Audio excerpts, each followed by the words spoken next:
You're now listening to the O Sith Podcast. Video games, comics, movies, life, and whatever the else we want to talk about. With Nick, DDW, Cecily, Yvonne, the first polyamorous podcast couple. O Sith. Oh, Sith. Ah, Sith. Oh, Sith. Oh, Sith. Oh, Sith. Oh, Sith. So, freaks and geeks, get ready for the O Sith Show. Hey guys, the O Sith Show. O Sith Show. Woohoo, sounds excited. We're back. No, we're back. We're finally back. After like a month-long absence. That's the second month-long absence that I'm not proud of. But, I mean, we've been doing a lot of work. We've been working with the Showgirls as always, and the Sith Lords, and 3 websites, and 3 Facebooks, and hospitalization 5 issues. and Cecily being pregnant, and me looking for a doctor for my PFD, pelvic floor dysfunction. If you know a doctor, please let me know. Also, Eve's fucking, what you got? Endotitis, It's endometriosis, asshole. Endo and Cass. I don't know. It's just a lot of things going on. And then I got captured by aliens. Yeah? Yeah, and I got anal probed. Baby. It kind of felt good, so I'm questioning myself. Lord Jesus H. Christ. But, I mean, it was good. It was interesting. It was fun. So... that last one really didn't happen. No, that one kind of did, but she's telling me to keep it under wraps. I'm not allowed to tell nobody, but it's okay. So, yeah, we got a lot of good topics for you today. Like, we're going to be dealing with a lot of cool San Diego Comic-Con and all these other Comic-Con news. I had been there. So, as always, we're going to try to, last time on July 1st, I love every single one of your faces, okay? And I love all of you guys for giving us over 100 listens for one podcast in 30 days. And that 100 and fucking close to 200 people, I love all of you guys because all of you guys actually showed your support and listened and gave us a chance and stuck with us, and hopefully you're sticking with us. So hopefully you hear this and you go, oh shit, there's a new one. Yeah, they're back. Yay. And they're going to be on a good schedule. And we're recording like 3 in advance today. So that way, you get your fill throughout the week, even when shit goes bad. Because we don't know when the balloon in Cecily's stomach is going to pop. So that's your son, okay? If it pops on Wednesday, you're going to get one on Wednesday. See? So that's how this is going to go. It's going to be amazing. So... Amazeballs? Yes, it's going to be Amazeballs. Amazeballs! Someone just walked into the door, and I'm thinking that's Eve. Well, who else has the keys to this? I don't know. Eve, is that you? Yes. That's Yvonne. Look at that. Eve has come from her long trek and journey from the Woodside part of Queens. I didn't even get to fucking Woodside because of this. She forgot her wallet. You know what sucks? I can't even fucking call you to say, hey, can you bring this shit down? She forgot to pay her phone bill, so she's going to make the long journey and long trek, as we love her, through the journey and passage of the love tunnel. You're hot. Don't touch me. Call the train to go to see her parental supervisions and tell them hello from the O Sith Show. Like how I did that, I should be a rapper. Yeah, you should. I know. I'm the motherfucking greatest. Oh my god, that's a ripoff. That's not original. No, that's not a name. That's a song title. We all know where you got that from. And that's a song title. It's not a name. Get it right. Song, baby. Bye-bye. No way, I'm leaving. Love you. She said, no way. So, and notice people, I shouldn't say she loves me. But that's cool. It's alright. I'm used to it by now. So... You guys don't say you love each other, really. Yes, we do. It's just very It was funny because you guys were saying it yesterday on the phone. See, so now you're just contradicting yourself. See? So you guys said you guys don't really say it. No, you don't say it. And you were saying it yesterday, and I was just like, that's weird. You're like, okay, love you, Eve, bye. And I was like, that's different. Different or nice? Both. Now I'm confused. My brain just wanted to shut down mode because you just confused me with your illogic. So how is that illogical? So we have a new slogan here at the O Sith Show. No, we don't. Yes, we do. No, we don't. And what's going on is we always say let's jump into things, but nobody here is jumping. We're sitting, okay? and we're nerds and we're geeks and we're proud of that. So it came to my attention. I'm listening to this song the other day, and they're like, get geeked up and blah blah blah. And I know that Yeah, means, blah, blah, blah, blah. I'm saying the name. I don't want to give the fucking asshole rapper credit, but he's saying let's get geeked up and all the shit. And I'm sitting there, and I'm just like, I know what that means. There's drugs, alcohol, fucking coke, XC, all that good shit. I know what that means. I know what that means. I've been down that road. I've been down that dark path. I was dark in the fucking Batman in the fucking tunnel of love, sitting next to Shaquille O'Neal. That's how dark it is. Yes, because he's in love with Shaquille O'Neal. So Cecily's playing Pokemon Go. How am I playing Pokemon Go if I'm closing on my apps? Don't lie. Don't lie on me. Because I saw Pokemon Go on the screen. So, we got a good news about Pokemon Go. It's going to be making it easier for you to catch Pokemon. Fucking lying on me. The point is, I decided to take it back. I decided to pull a fucking Clerks 2. Wow. And take it back. Wow. So, for all my lovely duddies and dudettes, and all my freaks and geeks, and my duddies and my dudettes come from my own personal YouTube channel, DE Dark Deathwing. Go subscribe to that shit. It's amazing. Yes, baby. And all my freaks and geeks here at the Sif Show, I decided to do us all a favor and take it back. So we're gonna start saying getting geeked up, because we are the nerds, we are the geeks. And why let an asshole rapper take what's ours, the name, the term, and the adjective geek, and basically make that into something that's negative. Okay. Okay, because I don't see a lot of geeks at Comic-Cons or comic book shops fucking on XC saying, yo, man, this new fucking X-Men, yo, dude. Really? Like, I highly doubt that shit, alright? It's not the hippie movement back in the day. That's fucked up. My old associates, that's all we used to do. Go to comic book stores and shit? No, it's like smoke weed and then talk about shit like that. But see, that's the problem. You're not getting geeked up, though. No, because I wasn't into that type of That's what I'm saying. So how can you call yourself getting geeked up? That's what I'm trying to tell you. So we're going to take that shit back. So starting right now, baby, do it for us. We're going to get geeked up. I don't know how I feel about it. We're getting geeked up. So let's go. What are we jumping into first? Comics. Comics, getting geeked up with comics. Let's go. And now, a word from our sponsors. Comics. Comics. So before we go into comics, we do have to talk about the lovely promotions that we got, and one of our main sponsors this week is Gunhead Designs. Yes. And Gunhead Designs is an amazing company, and what that does is they design cosplay and cosplay costumes that you want to do. So let's say if I wanted to be a Nightwing, they have tons of pre-made costumes there. But you can always hit them up and say that you... and that's what I'm getting into. Yeah. Right. So they have pre-made costumes that you could go there. You give them your size and this, that, and the third. And they give you the design for the costume. Not necessarily the costume itself, but they give you the design for that. Which then you can take to a cosplay, I guess you call it a fabric company or whatever you want to call it. And then they'll take the design and they make the costume for you. Right. But Gunhead is so meticulous with the things that they do. This is the reason why I love them as sponsors, because of the fact that everybody that I've ever talked to about Gunhead Designs have said that they love it. It's amazing. It's an amazing service that comes out with quality work for a good cheap price. And I don't mean cheap as in their product. I mean cheap as in affordable pricing. Right. You're getting quality work for affordable pricing. The staff at Gunhead Designs are so fucking into customer service is unbelievable, because a lot of their stuff that they do through Facebook and stuff like that. So they personally, it's not like you got to wait on the email or you got to wait for people. Like the big companies where it's just like, okay, in the standardized, 1 to 3 business days, we shall contact you. Right. With or blah, some blah, shit blah. like that. And it's not like anything where you got like some fucking customer service person calling you, and they have no clue hey, I'm about a your order. representative from Gunhead. What's your order number? Exactly. It's nothing like that. These people are so fucking friendly and personable. Or personable? Personable. There you go. And I'm so happy you looked at me before I corrected you. I knew you was going to correct me, because you always do. So it was just... my experience with Gunhead was amazing.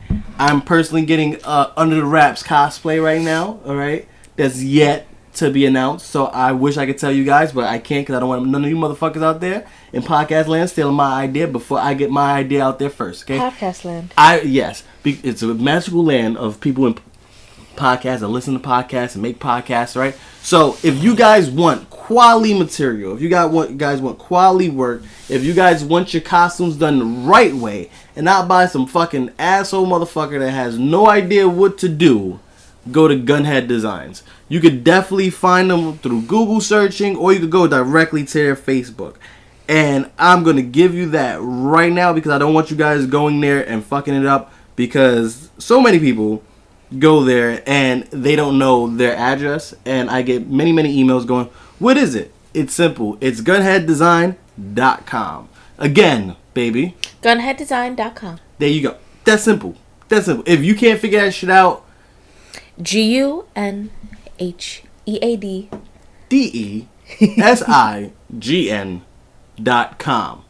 Can't get it? After we spelled it for you, rewind this shit. That's the beautiful part about podcasting. And then do it again. And then we also have another sponsor, and she's going to talk to you right now. Hey guys, my name is Catherine and I'm an Osith Showgirl. You can find me on Instagram as The Faux Chanel and the Osith Showgirl social media accounts. Oh Sith, it's time for comics. So, getting geeked up on these comics. Let's fucking do that. Thanks to all those sponsors and the partnerships that we have. We love you all. This what gives us the money, the income, the resources to do this every week. And to talk about something that's near and dear to my heart. That's very sad. What?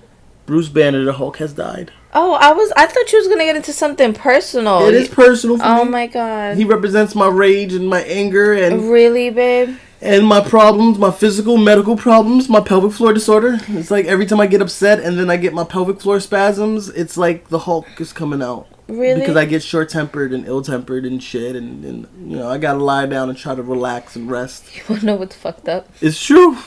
It kind of makes sense. That's what I'm saying. So he's like, you need to not be that person when you go see your mother tomorrow. Oh, please don't remind me of that. But the point is, he died. But it was a suicide murder.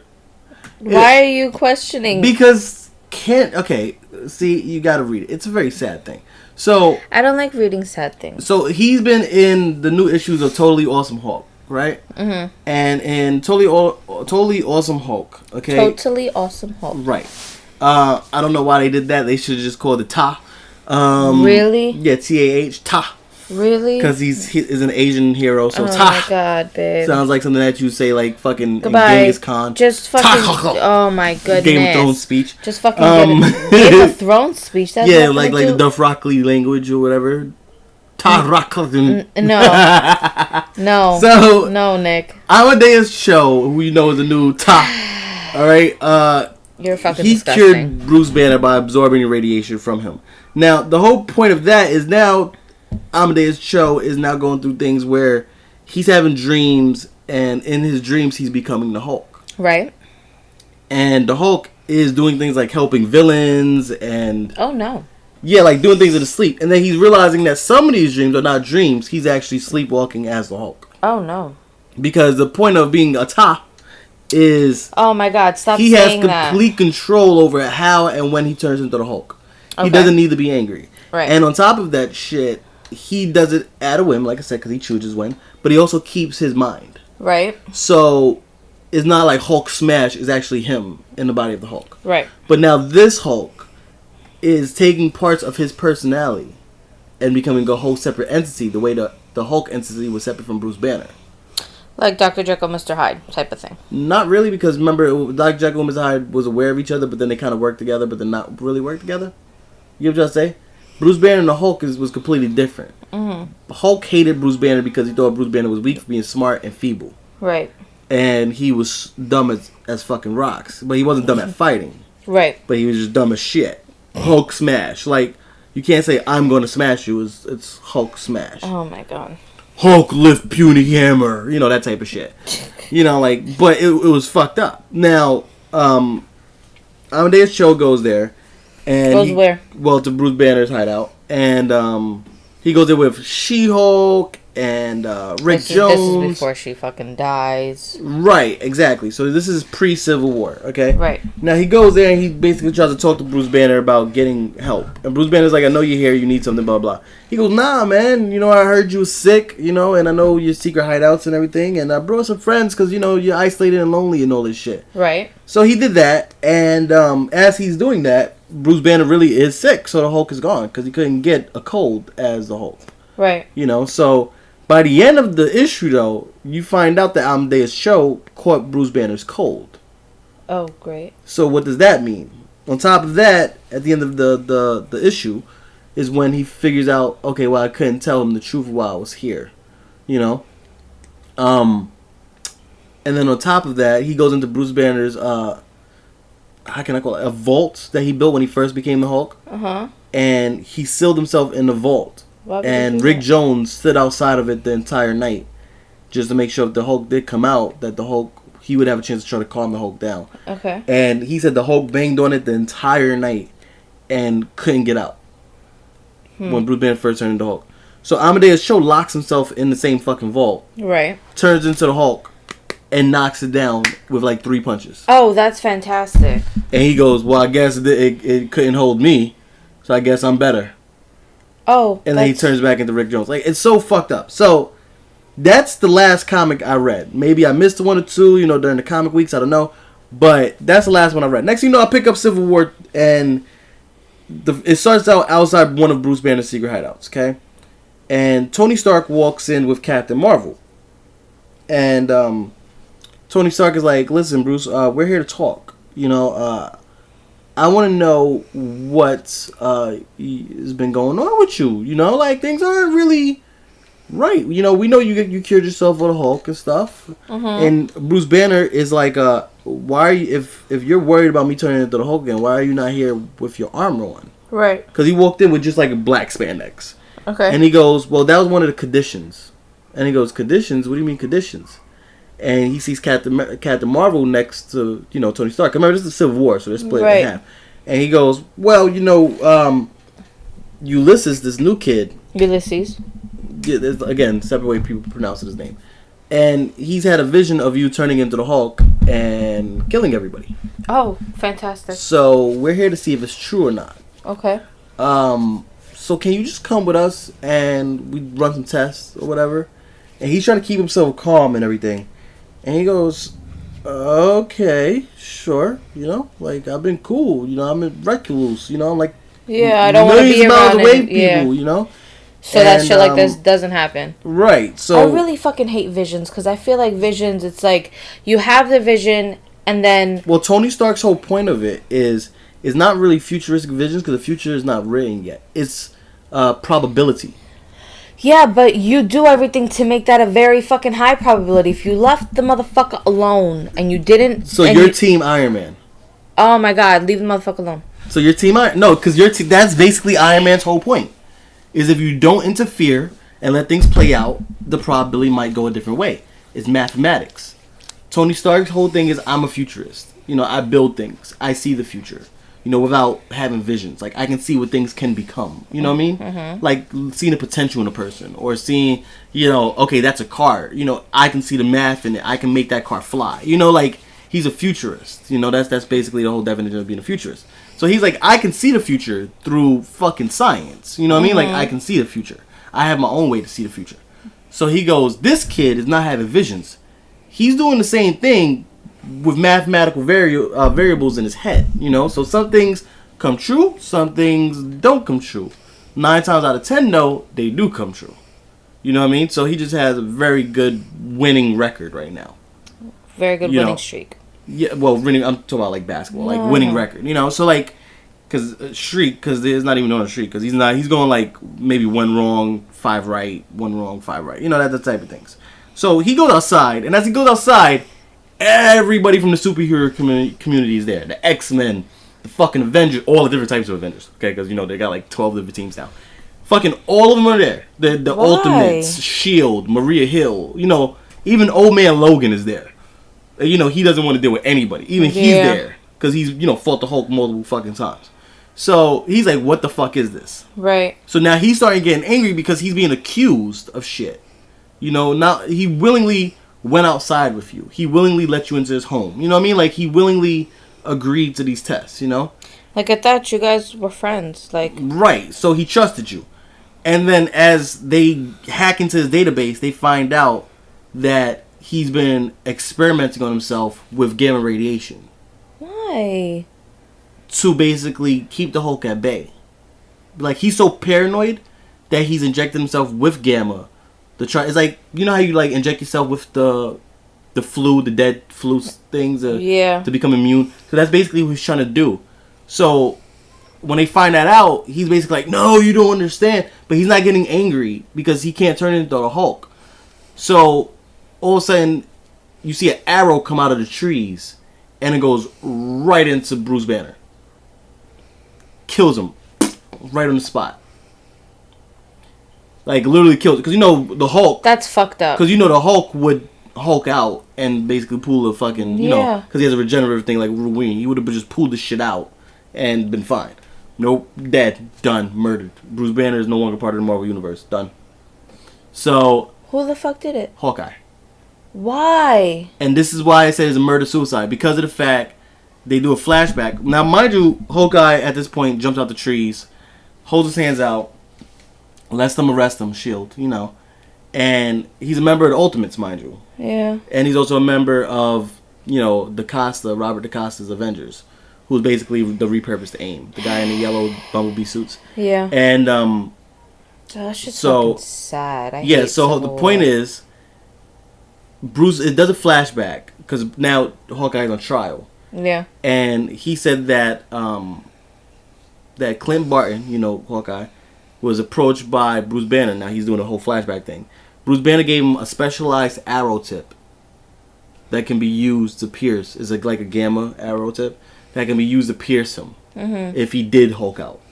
And he goes, he gave it to me because I see things differently, and I have enough balls to do what needs to be done that no one else can. Because even Wolverine is soft, and technically, what are you going to gamma coat his claws? You know what I mean? Like, you can't really gamma coat his claws. So the whole point is he built that to kill him. He goes, if at any chance you ever see me about to Hulk out, like, there's a fucking 0.1% chance that the Hulk is coming back, pull the trigger. So when they landed and that vision of the Hulk happened, Hawkeye, fucking without anybody noticing, slipped into the trees. You know what I mean? And positioned himself up with that arrow tip. And he said, that's fucked up. He said when Bruce Banner was going on his rant, when they brought him outside, he saw a spark, a glimmer for a second of green in his eyes, in his pupils. Yeah. So he automatically pulled the trigger. That's fucking crazy. So now the whole point of the trial in the new Civil War is, was it murder or was it suicide? Now, it also goes back to Iron Man's point. There wouldn't have even been a 0.1% chance for Hawkeye to pull that trigger. You know what I mean? If you didn't interrupt what was going to happen. Because maybe Bruce Banner's fucking little injections would have prevented it. Or maybe it would have caused it. You don't fucking know. I don't like this. But the Hulk is, the Hulk is such a big fucking problem. Yeah, people couldn't take a chance. Right. So that swings it Ms. Marvel's way. You can just say so. It goes back and forth. But at the same time, you can't really prosecute Hawkeye because you was there to fucking kill the Hulk anyway. You know what I mean? And you or contain the Hulk or arrest the Hulk, because really you can't really do either, because the Hulk breaks out of whatever fuck cage you put him in. So the point is, you was gonna have to put him down like a fucking dog at some point anyway. So, So why are you persecuting the person that did what you didn't have the balls to do, essentially? Right, and then guy asked for it. So technically it's like suicide. Yeah. You understand what you're trying to say? Like, he basically gave him permission to kill him. So why would you arrest him for giving him permission to kill him to save the world? Because that's essentially what Hawkeye did. Save the world. You understand what you're trying to say? Because if he really was going to kill every hero there, Hawkeye saved the world. That's fucking So you insane. can't arrest somebody for saving the fucking world. Especially when it's at the wishes of the fucking person. That's insane. So that's where the whole Civil War comic is going right now. So you sound like you're Team Iron Man. So is that what I am you're never on? a fucking Team Iron Man. No, because you just don't like say Iron that. Man. But that you're preaching Iron Man values right now. No, I am not. Yes, you are. How dare you? I'm very split in the middle of this whole thing. How dare you? Because I agree the Thanos thing was amazing. You know, they saved the world from Thanos, even though Rhodey died and She-Hulk died. You know, they saved the world from the fucking Celestials, and I guess at this point they saved the world from the Hulk. But at the same time, I mean, the Hulk is still out there, and he admitted that he's hulking out in his sleep. Yeah. Like, so but how did they know? What's the difference between Bruce Banner Hulk and Amadeus Cho is Akaki Shoei? Bruce Banner was explaining to Amadeus Cho the Hulk takes the personality of your innermost self. So deep down inside, Bruce Banner is a scientist, but he's also angry as fuck at the world. So that's why the Hulk is all about rage. Amadeus Cho is all about, he's not really a teenager. He's like teen, adult type, in that 20 range. Mm-hmm. But he's all about, cool, man. Yeah, that's awesome. I'm going to do what I want, have some fun, surf, you know what I mean? So he's all about, if it's fun, I'm going to do it. Mm-hmm. So you want me to go help you steal this thing from this giant castle? Sounds like a good time. I'm going to do it. You know what I mean? So that's what the Hulk brings out. So the Hulk brings out the innermost part that you repress. But I'm saying, like, appearance-wise, what's the difference? Because Amadeus Cho wears purple and green skin-tight pants, shorts. Okay, when he becomes a Hulk. So he wears, like, skin-tight shorts. So it's no longer, like, ripped pants. And he has, like, a fucking Jersey Shore wave front hair. Because I was going to say, how do they know the difference between... And the Hulk looks Asian. Yeah. And he wears, like, a watch. An expandable watch. So, like, that's the Hulk. Because I was going to say, how do they know it was Bruce Banner, it wasn't Amadeus Cho? Right. So we're going to get into also Wolverine and X-23. So they're starting to bond now. And he says that in his world there was a Laura. Mm-hmm. And there was also a Gabby. X-23 had 3 clones of her made. Okay. She's a clone of Wolverine. And then they couldn't obviously get Laura back. So they cloned Laura. Okay. And she had 3 clones, and they were all assassins. Okay. 2 of them died because Laura basically freed them and said, you don't have to do what these people want you to do. Right. 2 of them died. The youngest, her name was Gabby. She didn't. Mm-hmm. I've been reading the Old Man Logan comics to find if I could find Gabby anywhere in there. I can't find her because Wolverine, when he wakes up, he's tied to the bed. Gabby's there. And he wakes up and he's like startled and he's like, oh shit, like he's ready to kill her, like he got his claws out, things like that, because him waking up scared is never a good thing, right? So he sees her, she goes, no, I'm Gabby, I'm Laura's friend. So Laura comes in and says, you okay, you good, we're good terms, you alright, yeah, we good people, I can untie you. He's like, yeah, I'm good. So because everything's still a shock for him, so like things are different. So when things are different, that's never good. Yeah, that's what I'm saying. Whenever he's like startled or paranoid or things afraid. Because you remember, he comes from a world where the villains ruled, you know what I mean? And took everything over. Heroes betrayed heroes. You get what I'm saying? Like, it just... mainly he betrayed everybody. But he didn't do it on purpose. Yeah. Yeah, so, but the whole point is, things are very different where he comes from. Right. So if he sees you and you were part of that shit... But you're a good guy right now, he does not want to be anywhere near you. He doesn't understand. Yeah, he does not want to be anywhere near you. He's like, I don't want to take a chance. I don't give a shit. You can say you're reformed, I don't care. So, Laura unties him. All of a sudden, that him and X-23, they get sent. And it's burglars. Regular burglars. Mm-hmm. And they come into the window and they start laughing. And they go, oh man, you picked the wrong fucking house to burgle. You know what I mean? Like... Just leave. Burgle, well, that's what it's called, burgle. To B&E. Yeah, B&E. Oh, let's make a B&E, man. So, like, he goes, leave now. We'll let you leave. We'll just laugh this off. Just go. Just get out of here. Wrong house, man. Just keep moving. So they go, no. They see an old man, two girls. Even though one's dressed up like Wolverine, it could be cosplay. Whatever. So they try to go. Wolverine and X-23 beat the shit out of him. Tied him up. Laura calls... Well, Wolverine tries to tell Laura. He goes, listen, in my world, that little girl right there, and she goes, no, I don't want to hear it. I don't want to hear it. She's different. Things are different here. I thought you would have seen that by now. He works with the X-Men now. I thought you would have seen that by now, blah, blah, blah. And he goes, all right, whatever. I'm going to just drop it. If you say you got it, you got it. I'm not even mentioning the fact that they shot the fucking Wolverine cat. And Gabby beat the shit out of him. Like the fucking 12-year-old girl beat the shit out of the burglars. And because he has a Wolverine. Like they actually have a Wolverine as a pet. They were doing experiments on it. Really? So instead of a dog, they have a Wolverine. An actual Wolverine as a pet. And they shot it, but it really was great. So when they all thought that died, Wolverine, X-23, and Gabby, they all popped their fucking claws. Right. Except for Gabby. And Gabby fucking kneed him to the face, like roundhouse kicked him. It was crazy. It was fucked up. They didn't even have to stab anybody. It was fucked up. So he tries to tell her about Gabby, and she's like, I don't want to hear it. Next thing you know, X-23 calls Maria Hill, director of S.H.I.E.L.D. Mm-hmm. And, you know, Robin from How I Met Your Mother. Yeah. And she goes, listen, we got a couple burglars here. You know, we prefer not to call the cops because this is where superheroes live, you know. Yeah. So, can you come pick them up? And they go, no, we got something to talk about. Wolverine, he's going to kill Gabby. What? Yeah. And all of a sudden, Wolverine starts getting the smell of S.H.I.E.L.D. agents surrounding the building. So he flips out, leaves? No, that's the end of the comic right now. Oh, come on. Yeah. So, the whole point is, now we're going back into the Civil War argument. Do you leave him or do you not leave him? Is X-23 going to join Iron Man's team or join Captain Marvel's team? Because remember, S.H.I.E.L.D. is with Captain Marvel. So, and now you're dealing with somebody from the future. So, I'm frustrated. this is my point. So, you're dealing with somebody from the future who knows that frustrated. things can be changed. He knows things can be changed because this past is nothing like his future. Mm-hmm. So probability don't mean shit. You know what I'm saying? Like That's at this why. point. That's why he was just like, look, fuck it, whatever. You wanna Keep her. We'll Keep her. we'll monitor her and just watch. just whatever. So that automatically puts him, I guess, on Iron Man's team. But what's the choice that X-23 gonna make?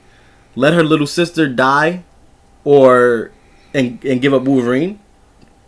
You know what I mean? It's like it's a tough decision, and now the next issue is basically they both got choices to make. I don't like this. So that's that. Batman. Okay, as you know, Nightwing's back again. I'm not really gonna. Yeah, I want to dive deep into that, but I'm not gonna do that. go ahead. No, I'm not.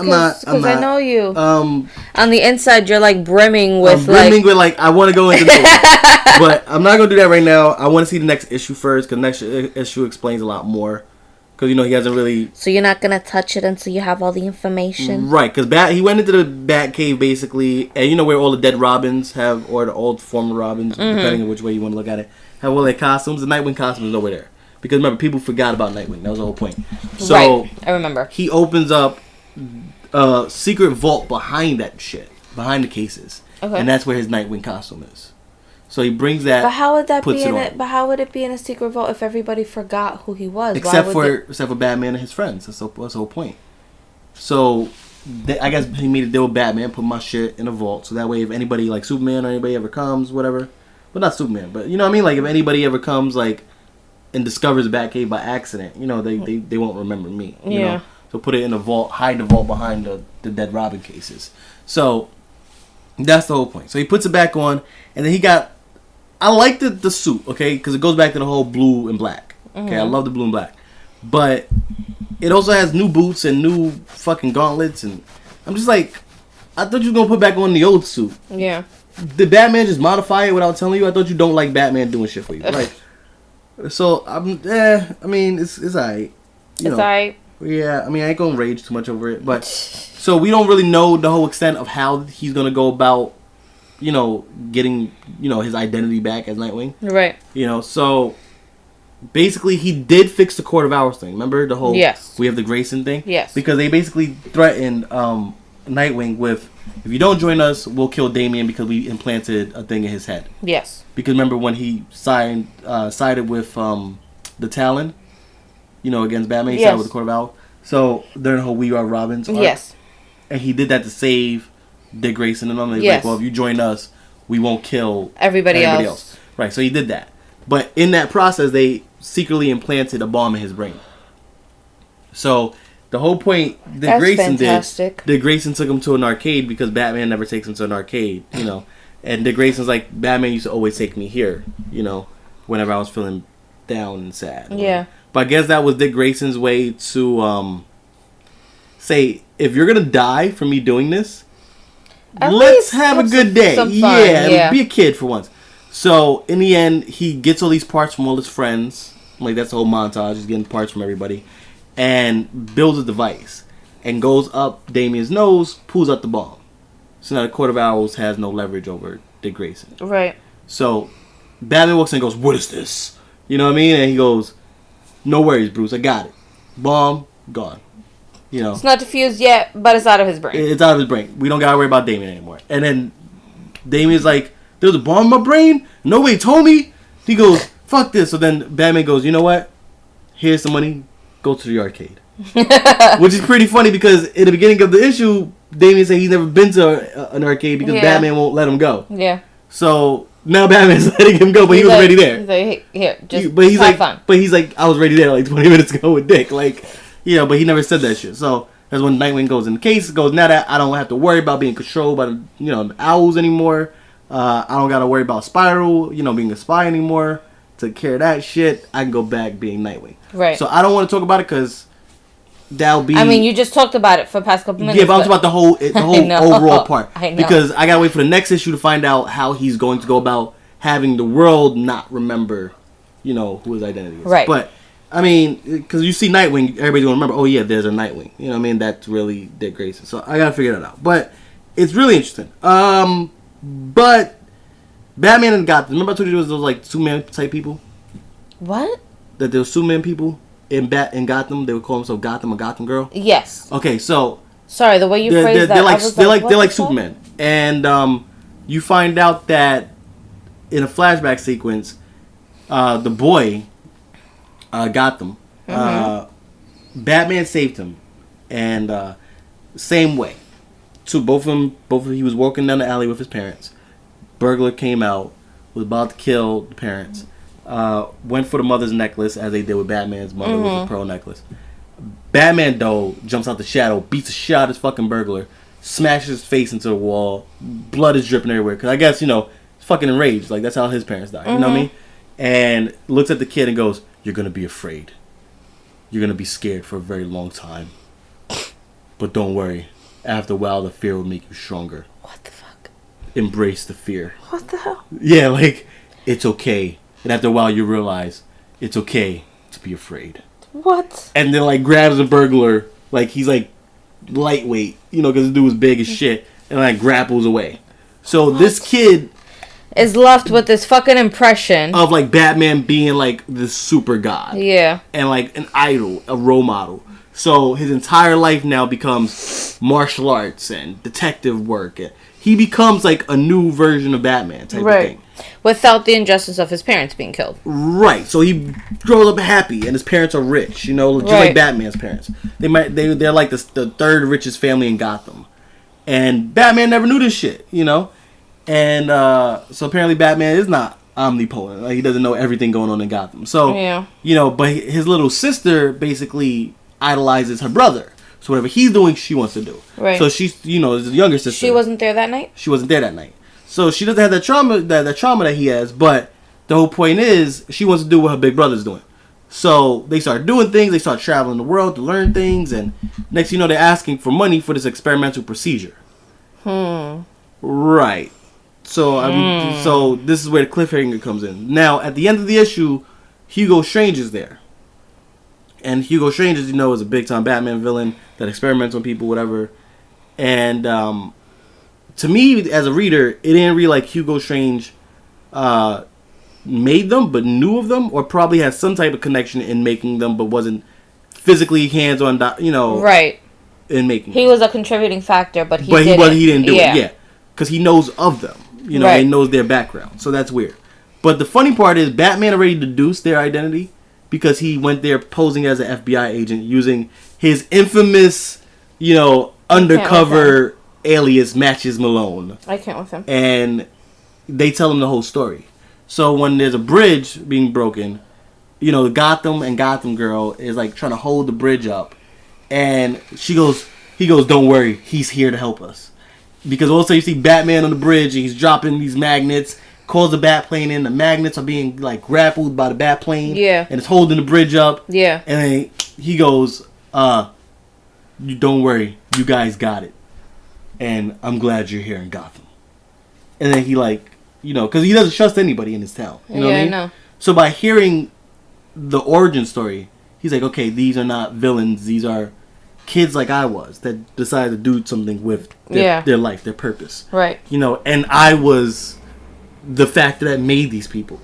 Right. So now he's like taking responsibility for that and saying, okay, I can trust them. Because remember, Batman doesn't let anybody into his family No, I know. unless he trusts the shit out of them. So for him to give them his blessing and say, it's okay, you handle the rest of the bridge, I'll go patrol Gotham, he's trusting them with this shit. Yeah. So they fix the bridge or whatever, and then all of a sudden that's when they hear the fire broken out, and he's like, Batman told us that we can do this, so we got this. You know, like he gave us his blessing. So they go into the fire, and that's where Hugo Strange is.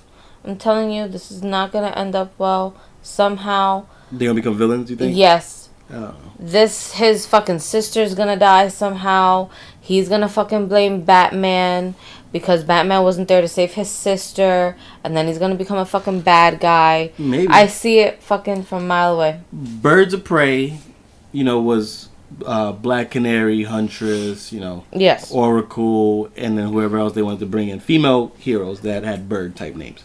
Alright, like Dove from Hawk and Dove. So, Oracle was always the one before the 52 bullshit. Mm-hmm. She was the one in the wheelchair, Killing Joke, whatever. Yes. And she was the one that basically kept them together, gave them the info, and they did the work that she couldn't do because she was in a wheelchair. Right. She couldn't be Batgirl anymore. But now she got a quote-unquote experimental procedure that made her Batgirl again. So, so now she recounts her previous history. Okay. And the only bird of prey was Black Canary. There was never a Huntress. There was never a Dove. Because remember, they retconned everything for 52. Right. For Flashpoint and all that shit. Remember? So, the only birds of prey, they call themselves the Birds of Prey. But it was only two people. Oracle and then Black Canary doing the work for Oracle. Okay. So there was no team. It was just them two as a team. Partners, right. Partners, right. So she goes, I want to get the band back together, the Birds of Prey. So they go out and they try to fucking track down this mobster guy. And then all of a sudden you see Huntress shows up. Okay. Remember, she was the matron for Spiral, where Dick Grayson worked. Yeah. So when Dick Grayson quit, she kind of quit too, and then became the Huntress. Right. Became the Huntress. Okay. Okay? Not like she was, like Dick Grayson was Nightwing, then switched, and then she became the Huntress. So they're trying to put the Birds of Prey back together, but this time they're trying to switch it up. They're trying to put Black Canary, Huntress, and Batgirl. Not too sure I like that. And the whole purpose behind that is now there's an evil guy, a bad guy, or girl, whatever, using the name Oracle, and using all of her resources to give to villains instead of heroes now. So what, they hacked into all of her shit? She's trying to figure it out. She said she can't find traces of the hacks or whatever. So either somebody's really good or somebody really knows her and using her shit against her. Yeah. And that's her whole purpose. So Black Canary said, okay, well, we're getting the band back together, but it's only for one night only. Using like rock references and shit. Yeah. So, long story short, they're tracking down the same guy. They finally get to him because he was tipped off by that Oracle, so they're trying to, backtrace it, like where'd you get it from, what email, whatever. And the Huntress comes and puts an arrow between everybody, and because she kills. And she even killed in Batman. Batman taught her not to kill. Right. But that was pre-52, so I guess he's going to have to teach her the whole lesson all over again. But the whole point is, going back to school, bat school. But the whole point is, she does that, and then she goes, no, I'm here to kill him. Oh, okay. I don't, he's not here taken alive, no. She's like, but we need information. She goes, well, you better ask questions quick, because I'm about to fucking kill him. Right. So then this dude pulls off, gets away, and she goes, Barbara Gordon, Dina Lance, and starts outing their secret identities. What? She goes, you let him get away. They go, how the fuck you know? And that's where it leads off. Because remember, Spiral, the organization, they knew every superhero's identity. Right. But the only ones that knew it really, they kind of pulled the Iron Man. The only ones that really knew it was her as the leader of Spiral and Dick Grayson. Right. So Dick Grayson's gone, she's gone, but she still knows everybody's secret identity. Right. So, yeah. So now that's how they were trying to put the Birds of Prey back together. Justice League #1, long story short, Superman is helping out, but still Superman has yet to have the talk. Now, I don't mean birds and bees, how people fuck, make babies. Though the one that you're afraid to have with your son? Yeah. Okay. Mm-hmm. That I'm afraid, yeah, the one I'm getting a stripper to do for me. But the whole point is, he didn't have the talk yet, saying, yes, I'm the Superman from pre-52, whatever. He hasn't had that conversation yet with them. Okay. I'm waiting for that issue. Because I'm waiting for how he's going to fucking break this shit down to them. Yeah. And explain it. And explain everything to them. Because they're going to have to tie this shit in to the whole Flash story at Right, some point somehow. with Wally West, coming back, and Yeah. they're gonna have to tie that shit back at some point. But in the new Superman comic, his son, he's taking on missions with him and trying to teach him how to be a superhero and all this stuff, And he's with this girl, and they're holding hands, and His son is with this his girl. son, yeah, and they're on this branch together. But then the branch breaks, and he falls, hits his head, and gets a concussion. Aren't you Superman? That's the point. So Superman takes him to the old Superman's Fortress of Solitude. Yeah, I swear to God. Okay, to get him, examined. We know there's no regeneration matrix there to bring back the old Superman, Right. but technically now he has his new. He kind of moved in without asking, without signing the lease. So that's his new fortress. I can't. So he takes him there and gets him examined by the machines, the Kryptonian machines is there, and he's half human and half Kryptonian, which as you know. Right. But sometimes the Kryptonian DNA takes over, sometimes the human DNA takes over. So there's no invulnerability. Right. The Eradicator, which, as you know, when Superman died in the pre-52, remember there was the clone Superman, Superboy. There was the half robot, half Superman Hank. There was the Eradicator that wore sunglasses because he couldn't stare in the sun too long. Okay. He was a machine. And there was John Henry, the guy Steel, Yes. the one that Shaq made a movie of. Yeah, that was horrible. And it was that. So the Eradicator is back. Yay. The one with the shades. Yay. And the problem with that is his whole point is to eradicate Earth and bring back Krypton. Right. So he goes, the first step is to eradicate the human half of your son to make him full Kryptonian. So without asking, because the minute Superman saw him, he started beating the shit out of him in the Fortress of Solitude. Oh, fantastic. Because like Doomsday, he knows the future. So he Yeah. knows who Eradicator is. Now the problem is, at this point, It's not the same future. it might be. Because if he's here, remember they bring back Doomsday. Doomsday was already beaten by that world Superman. Yeah. Okay, by the post-52 Superman. Now there's a new Doomsday that popped up. That was his Doomsday. So it seems like now that you're outing yourself to the public, you know what I mean? Like, your villains are somehow slipping in from the other universe that died. Right. So the Eradicator comes back, Doomsday comes back. Like, what the fuck is going on? You give just say like Yeah. now there's two Doomsdays. You give just say like, what the fuck? His Doomsday and then the other Superman that died, Doomsday. You give just say like, Yeah. what the fuck is going on? So he sees Eradicator, automatically, drops fucking his son into Lois's arms, flies, beats the shit out of him. But then as the fortress starts to crumble because of all the shit because Superman's like, I gotta put it out quick and hard. You know what I mean? So like, he's not holding back because he knows what he's capable of. So just like Doomsday, he's like fucking beating the shit out of him, using his experience, his knowledge, and the shit's about to crumble, and the Eradicator runs and holds it up over Lois and his son. It says, please move somewhere safe and get out of the area. You know, that type of shit. You know? I love your like, mock robot voice. But that type of shit. You know what I mean? Like, so he's sitting there like, okay. So he turns his back on him for a second. Gets him examined. Say maybe things might be a little bit different. Maybe he's not a bad guy. You know, maybe this is a different Eradicator. You know what I mean? Yeah. Like, so, because he's wearing Superman's crest, like he did in Superman's timeline. Yeah. The pre-52 timeline. So, as he's doing that, he's listening to the monologue of the Eradicator. The Eradicator opens his mouth, which is how he sucks in, because basically he sucks in criminals or, non-Kryptonians and stores them into the Phantom Zone. That's weird. The Phantom Zone, is a thing where they usually use a machine and they float in like this other dimension for years, but you don't age. That's So that's weird. basically like jail for people. Yeah. So like your sentence will be 4,000 years in the Phantom Zone. That's so odd. So that's what Kryptonians used to do. Use a Phantom Zone machine, put them in there. They're encased in a different dimension where they don't age. 4,000 years go by. They get let out of the Phantom Zone for trial. That type of shit. And then what, they die because they age out of nowhere? No, they stay the same age. So weird. Because in that dimension they don't age. But it's like a void. You can't do anything there. So odd. So like, you wouldn't be able to masturbate? You wouldn't be able to do none of that? no, like you can I'm walk. joking. I'm just saying, like you can walk, Oh, you can masturbate, Jesus. you can fuck. But I'm just saying you're like isolated. You're alone. Yeah. Unless you get put into that, because the Phantom Zone is like little containers. Yeah. In one dimension. So unless you get put in there with somebody, like your team of evildoers, you're essentially like By yourself. by yourself. You're like isolated containment. You're in solitude. You know what I mean? Like solitary confinement, yo. So it's sad. So he eradicates the human side of Superman's son without asking permission.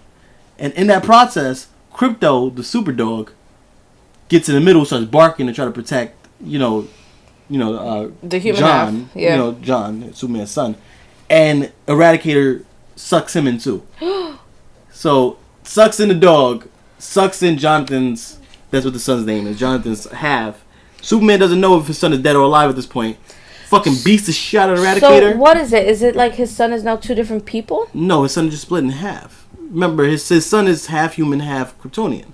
But that's what I'm He's saying. biracial. So now that, So, now that he sucked the but human half this, out. I'm gonna let you know. So this is what happens. So he gets off the machine and he goes, "I won't forgive you," and his eyes are like burning red, from the laser beams, basically. And that's how it ends. Who, his son? His son. So that's But how who it is he ends. saying I won't forgive you to? To the Eradicator, because he fucking killed the dog.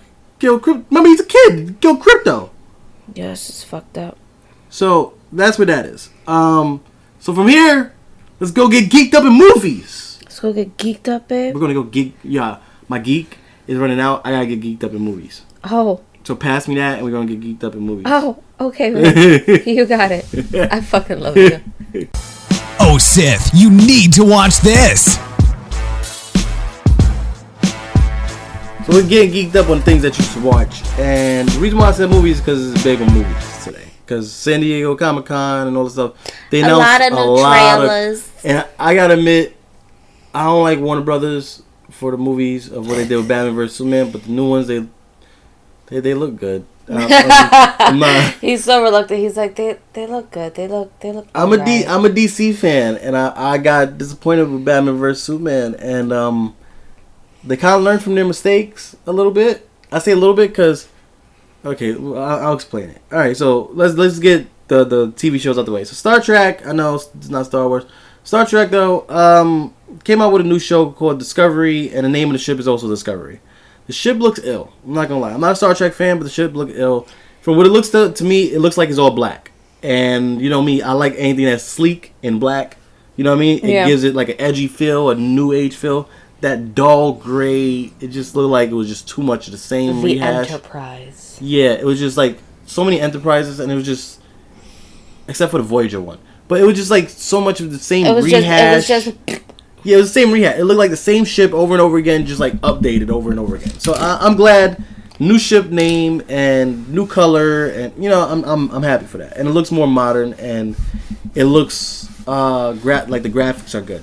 Well, they have to do it for the new Trekkie fans. So I mean that looks great. And from here we're gonna take it. So we do TV shows.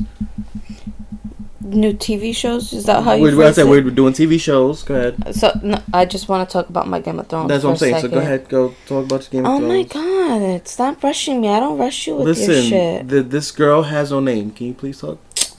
You're so annoying. I know nothing. You're so annoying. I'm like Jon Snow. You fucking don't know anything. Exactly, because I'm like Jon Snow. I know nothing about Game of Thrones. Go ahead. Fucking asshole. So they're still going on with this whole theory about the waif and Arya, but when they did the panel at the San Diego Comic-Con, they asked the actress that actually played the waif, so what do you think? Is the theory still correct? Because is the waif like a midwife? No, see, she sounds like a midwife. But you don't know nothing, so don't make no comments. That's what I'm asking. I'm not making comments. I'm asking. I know nothing. Okay, so when she was spending her time, why are you laughing? Because I have to explain shit now. I'm getting you to explain it now. Yeah, it's gonna take like a year for you. Go ahead. Long story short, when she was training with the fucking tit. You want to get punched in the other tit? Go ahead, baby. Go. Fucking asshole. Go ahead. Just don't say nothing. Just try to breathe. Just don't say nothing. Sorry. Fucking asshole. Both my tits. They're not even that big. You look at him punch you in like the middle of your chest and your sternum and shit. Go. So when she was training with the faceless man, there was a girl that was always there that basically fucking hated Arya. Her name was the waif. Now you never see. Really, you're making wave motions right now? You're such a fucking cocksucker. You're such a cocksucker. So, you never really see the scene where she actually kills the waif. You just see at the end when she leaves. But then she gets stabbed. Who, Arya? Yes. By the waif. Right. Oh, that just threw that theory out the window. No, because they're trying to do it as a whole fight. What's that movie, Fight Club? So you think she stabbed herself? That's the whole theory. Is that Arya and the waif are the same person? Okay. That's the fan theory. And so basically the actress that played the waif was just like, no, I think the way the writers got it was exactly how it was supposed to be, that Arya and the waif are two different people. But when they asked the actual producers, they kind of just shrugged it off and didn't really comment about it. So people are still like, oh my god, it's still a probability. I don't really think so. What do you think? I think Arya is just a little bit off the bend now. That, you know, she's crazy. Just a little. So tweaked. You don't think she's crazy enough to have split personality disorder? I'm hoping not. No, I'm hoping not, because she has split personality disorder. Does her direwolf has a split personality disorder? She doesn't have her direwolf anymore. Yeah, she does. It's off leading his own pack. You don't know that it's off leading its own pack. You just know that her direwolf. The book says it's leading his own pack. You've read the book? I've read about the book. It says that it's off leading his own pack. It's leading his own pack. Okay. Summer, right? No. Or whatever that dog's name is. Oh, Lord Jesus, Christ. Whatever. But I know that it's still alive. Oh, okay. And it has a connection with her. Yes, baby. So she can see it in sleep and shit. What else, baby? I'm into the books. I'm just saying, if it's got a link, it means that fucking shit is hallucinating shit too. It's biting his own leg, thinking it's biting oh my god, goodbye. Rat or some shit. Anyway, I really hope the theory isn't right, because I don't want her to, like, have that much fucking internal conflict, so that she has, like, she has a shitload. I know, but I don't want it to be that much.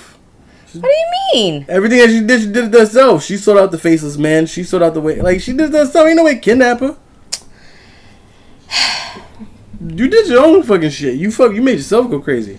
It's like Jon Snow. You sent yourself to the wall. Like, you know what I mean? Like, you did all that dumb shit. He really did send himself to the wall. That's what I'm saying. Ain't nobody else tell you to do that. You did your own shit.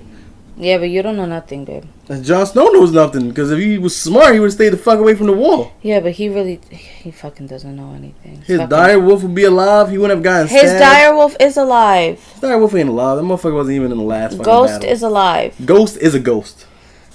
I'm just saying. Fucking annoying.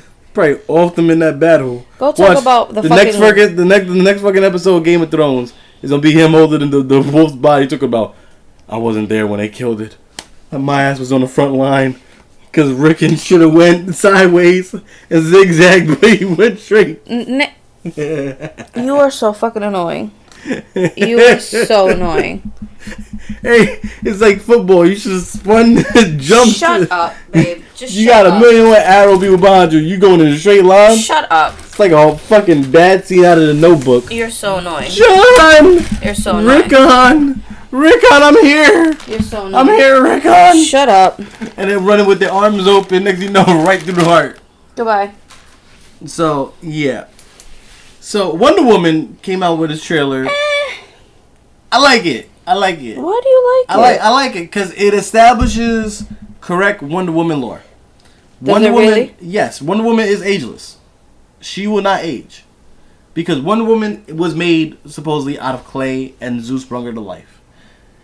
That's one. The other one was her mother and Ares fucked. And the baby was Wonder Woman. Which then would allow her to sort of age as long as she's off the island. Okay. Okay, because if she's in the land of man and not in an enchanted god island, you know, she can't be a god technically. You can just say so. Right. She would age if she's there, but if she's off that island, she would age. So, yeah. So apparently in this, they show her. She says that her father is Zeus, not Ares. So, if that's the case, she's ageless. And that explains why in Batman vs. Superman, she has black hair, she's gorgeous and hot and all this shit. And in the Comic-Con trailer, she's gorgeous and hot and young, same age. So that establishes that lore. Because in the Comic-Con trailer, she's fighting Nazis and she's in World War I, World War II, and that's where the first man to step up foot on Themyscira came and fell in love with him and all that shit. So, I mean, it's this whole shit. So, I mean, they're getting it right for that point. I don't like the fact that it's in World War II because in the comics, she shows up in the modern age. Okay. Okay, so that's why she has that love interest now, rather than, he probably died 80 years ago. You're pulling a Captain America at this point. Remember, Agent Carter is like fucking schizo and shit, and she has like what is it, dementia and dementia is different from schizo, babe. She's schizo dementia. She's skimentia, and I'll make a T-shirt that says skimentia.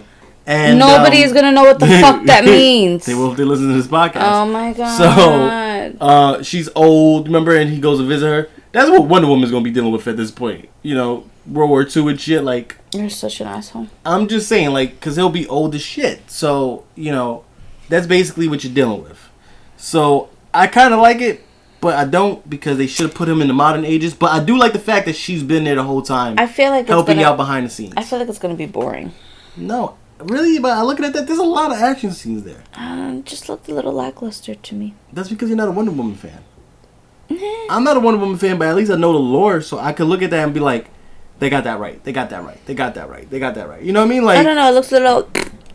No, I like it. It starts off nice. To me... The mother's there. She's there, young training. To me, Justice League looks more interesting. Jumping into Justice League, I like that. I got geeked up on Justice League. Me too. I like that they have. I like Barry Allen. I like Barry Allen. I don't like the fact they made him a teen.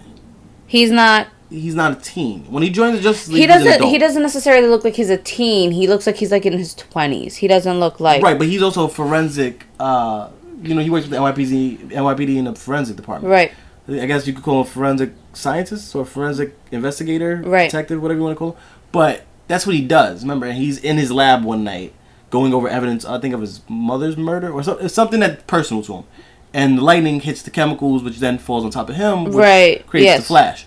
This kid is like, when Bruce Wayne is in there, he's like, he looks like the Oracle. He looks like Oracle. Batgirl has Oracle. He's like the computer monitor set up in a secret hideout. You know what I mean? Like, that's not Barry Allen. You know what I mean? No, he works, again, at home. And he's so fucking fast, he figures shit out himself. He doesn't need computers for it. You know what I mean? Like, forensic scientist. Like, he does his shit himself. He works from the NYPD offices. That's how he keeps his secret identity. If he disappears every day and then goes into an underground basement with computers, you're fast enough to type on every computer at the same time. You get what I'm saying? Like, right. You don't need computers. So that, to me, that just, it's a mute point. It's pointless. Why would he not need computers, though? Because his brain is faster than a computer. He could process things and information faster than anybody. Faster than anybody in the world. He could process shit faster than Bruce Wayne. That doesn't mean he doesn't need to look shit up. He looks it up. This is literally him. Done reading a book. Okay, but there's some shit that he's not going to find in a book. He's going to find on the internet. Right. And so he can... But really, if he wants to find out who's the president of the United States, he could run to a museum, run back before he could type. You understand what I'm saying? Like, he doesn't need computers. That's why in the comic books, he does not have a secret hideout. Because he doesn't need one.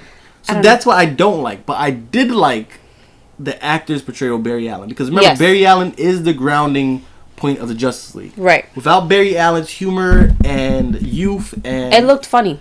That's the whole point. Exactly. They're trying to bring that whole Marvel Avengers thing into it. Serious but funny. And that's why they did the Suicide Squad reshoots. Because they said it was too dark, too serious. Right. They wanted some humor in it because Batman vs. Superman got fucking demolished at the box office.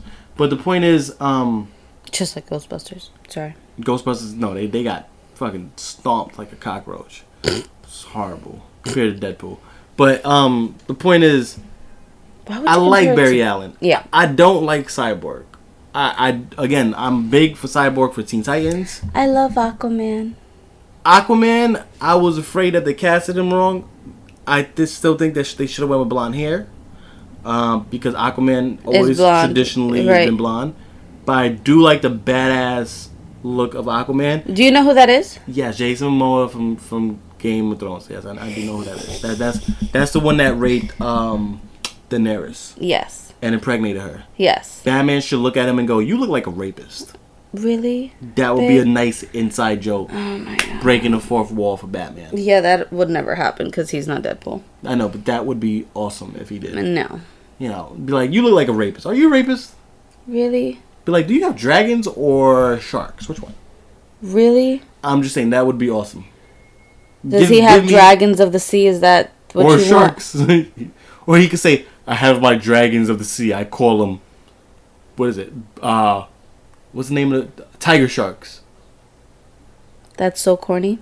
It's corny, but it's funny. God, he's so corny. But it's funny. God. That's the point.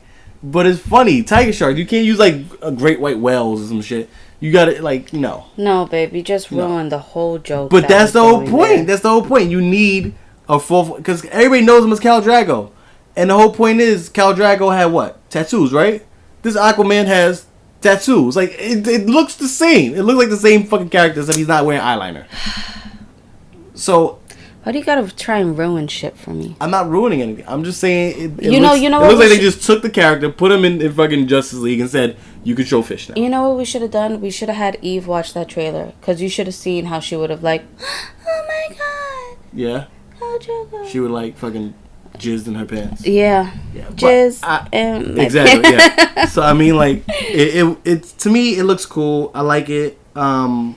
But those are my qualms. He should have had blonde hair, and Barry Allen should not have a secret hideout. But besides that, I like how Batman goes around recruiting people. Because remember, the Flash came back from the future, and said, "You were right about him. Lois Lane is a key. Bring us all together, Bruce." Because he realized he was early. Yeah. So he goes, "No way, I'm early. I'm too early. Bring us together, Bruce. Bring us together. Lois Lane is a key. You were right about him." So I mean, I like it. Because every Justice League ever, there's always this big intergalactic threat that makes them all show up in the same place at the same time. What do you think the intergalactic threat is in this one? Because they didn't touch on it. They didn't touch on that. I don't know, because that would be a big reveal. You know, if it's like Darkseid or something, but it's got to be Darkseid because in Batman vs Superman, when he had the vision of Superman being evil, there were parademons in the air, Okay. and a parademon was the one that knocked out Batman after the soldiers was holding him down. And the parademons come from Apocalypse, which is ran by Darkseid, who's the only guy who could kind of, besides Doomsday, could kind of counter Superman's strength. He's like Thanos of DC. Right. So, I mean, that makes sense. So, if you're going to make it true to Batman's vision, you're going to have to make Superman be enticed to be bad. Superman resist it.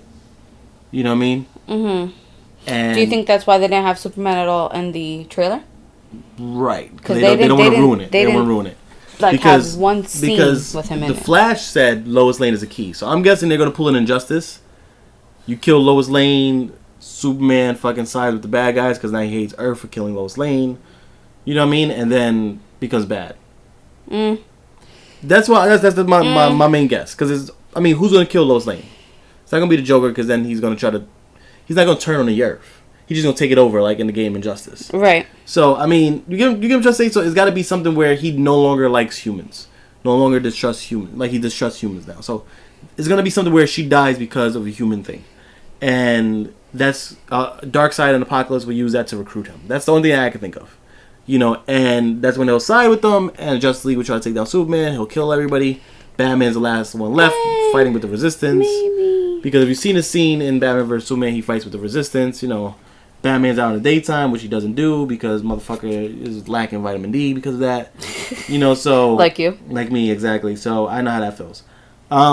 So, I like the fact of him bringing everybody together rather than a big threat. And everybody meets up to fight the threat. Yeah. And then at the end of it, they go, we should form a team. You know, like, that's how every Justice League movie... Has gone previously. And comic book, has gone. Yeah, like, when I say movie, I mean animated movies. You know what I mean? Like, so, I like it. I like it. Even the TV show, they was fighting Starro, and then they joined together after that. So, I like the whole point of Batman individually, and not as Batman, as Bruce Wayne, outing his secret identity out, and fucking recruiting everybody together. I like that. Because remember, he already knows Wonder Woman, so he goes to her. Yeah. Then he goes to Jason Momoa, Aquaman, and recruits him, and says, "You talk to fish." I like that whole... I've heard that you've... Yeah. Yeah, I like that shit. I like that whole Aquaman sucks joke at the end of it. Because, he picked up Bruce Wayne with, like, no effort at all and slammed him. So, like, that's kind of like Bruce Wayne's way to say, you're not intimidating, I heard you talk to fish. It's embarrassing. Just like you can slam me all you want. Like, yeah, you got super strength, that's impressive. You talk to fish. But you talk to fish, nigga, I'm Batman. Fucking horrible. Like, come on. Like, I like that shit. So the Killing Joke, as you know, is being an animated movie. Little sensitive. Sensitive. I'm team fuck that movie at this point now. What? You were like borderline when we were watching the trailer and like reading about the article, and now you see that one scene, and now you're just like, fuck it. I started talking about Nightwing, and I'm feeling Nightwing's pain at this point. Oh, come on. Batman fucks Batgirl. Yes. In The Killing Joke. Yes. Spoiler alert, fuck you if you didn't. If you didn't see it... We kind of should have said that before. As I said, fuck you if you didn't see it. You should have seen it by now because that's how big this shit is. Batman fucks Batgirl. Batgirl has a stalker obsession with him from the beginning of the movie. Wants to do justice, blah, blah, blah, and all the school shit. But then she also finds him hot. But only really to get his attention. Right, because she finds him hot. So now you're, again, sexualizing Batgirl and no longer giving her independence. First of all, you take her out of her wheelchair, which is pretty fucked up. Because that gave disabled people, a hero to aspire to be. On top of that, you gave her her own independence. Strong woman conquering the odds. You take that away. You fucking make her a teenager again, kind of. You change her backstory, and you make her Batgirl again, which just makes her a sidekick. So, it's pretty fucked up. Now, at the same time, Night turned her into a fucking obsessed Harley Quinn ripoff, essentially. Like how she's obsessed with the Joker, right. And does anything for him, and now you got the Batgirl equivalent of that. And then Bruce Wayne the entire time is trying to push her off because he knows that's Commissioner Gordon's daughter.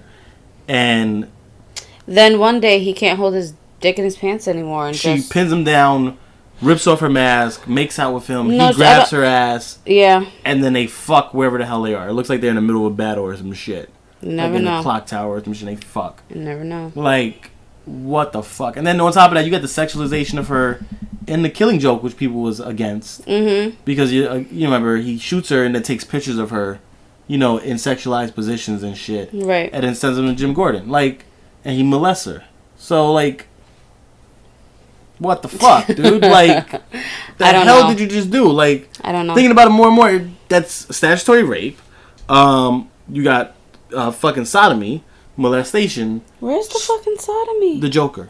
And then you got, on top of that shit, now you adding into the whole plot twist of stalking and obsession, and I can't see it. And then you take away Nightwing's love, like, and then Batman on top of that is gonna keep it a secret.